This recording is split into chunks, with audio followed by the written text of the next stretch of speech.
Air Force One touched down at Ellington Field in Texas this afternoon in preparation for George H.W. Bush's transport to Washington, D.C., where he will lie in state for 3 days, beginning Monday.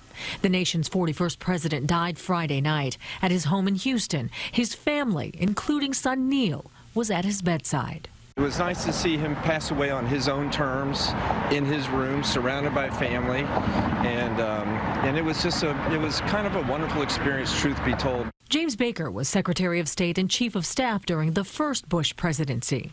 The very last words he spoke were spoken to George W. Bush, President Bush 43, who had told him how much he loved him and that he would see him on the other side.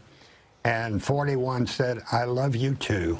Tonight, in an interview on 60 Minutes, former President George W. Bush recalled how his father proudly uttered those same cherished words in an embrace they shared after his inauguration. What did he say to you? I love you. And, you know, as corny as that sounds to some, it is the most important words you can hear in life. Oh, man, he was like...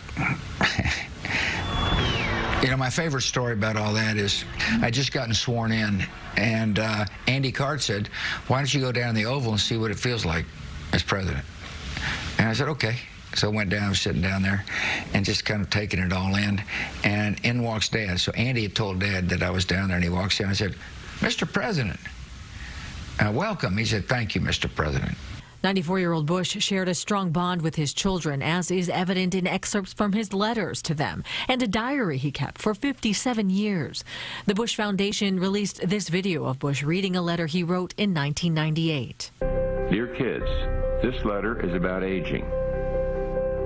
Last year, there was only a tiny sense of time left. Remember the old song, "I'll be there ready when you are"? Well, I'll be there ready when you are, for there's so much excitement ahead. So many grandkids to watch grow. If you need me, I'm here. Devotedly, Dad. On Thursday, former President Bush will be transported back to Texas in his custom-painted train, Bush 4141, gifted to him by the Union Pacific Railroad in 2005. He will be laid to rest at the George H.W. Bush Presidential Library in College Station, beside his wife, Barbara Bush.